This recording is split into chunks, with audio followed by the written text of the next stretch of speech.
महाड नगर परिषद निवडणूक मतदान चालू असताना महाडमध्ये मोठा राडा झाल्याची घटना काल दुपारी घडली होती। विकास गोगावले विरुद्ध सुशांत जाबरे या समर्थकांमध्ये मोठी हाणामारी झाल्याचे व्हिडिओ देखील समोर आले। यामध्ये सुशांत जाबरे यांच्या वाहनांची तोडफोड करण्यात आली। तालुक्यामध्ये विकास गोगावले यांची गुंडगिरी अजूनही कायम असल्याची चर्चा त्यामुळे सर्वत्र सुरू झाली आहे। काल झालेल्या भांडणामुळे महाड शहर पोलीस ठाण्यात मंत्री भरत गोगावले यांचे पुत्र विकास गोगावले यांच्यासह पुतण्या, भाचा आणि अन्य 18 जणांवर हाफ मर्डरचा गुन्हा दाखल झालाय।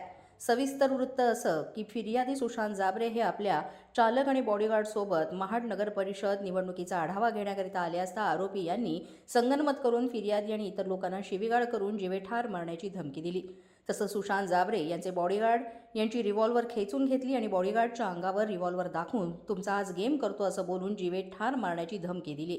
त्याचप्रमाणे फिर्यादी यांची सोन्याची चैन, फिर्यादी यांचे बॉडीगार्ड, चालक यांचे एकूण 4 मोबाईल आरोपींनी लंपास केले। या प्रकरणी आरोपी विकास गोगावले, महेश गोगावले, विजय मालुसरे, प्रशांत शेलार, धनंजय मालुसरे, वैभव मालुसरे, सूरज मालुसरे हे सर्व राहणार ढालकाटी तसंच सिद्धेश शेठ राहणार पोलादपूर यांच्यासह अन्य 10 जणांवर भारतीय न्याय संहिता कलम 109(1), 61, 119(1), 126(2), 115(2), 189(2), 190, 292, 324(2), 4, 5, 6, 351(2), 3, 352 सह शस्त्र अधिनियम कलमाखाली गंभीर स्वरूपाचे गुन्हे दाखल करण्यात आले असून महाड उपविभागीय पोलीस अधिकारी शंकर काळे आणि पोलीस निरीक्षक रमेश तडवी यांच्या मार्गदर्शनाखाली पोलीस उपनिरीक्षक कुशाल खेडेकर संपूर्ण गुन्ह्याचा अधिक तपास करीत आहेत। जागृत महाराष्ट्र न्यूज, रामदास चव्हाण, महाड, रायगड।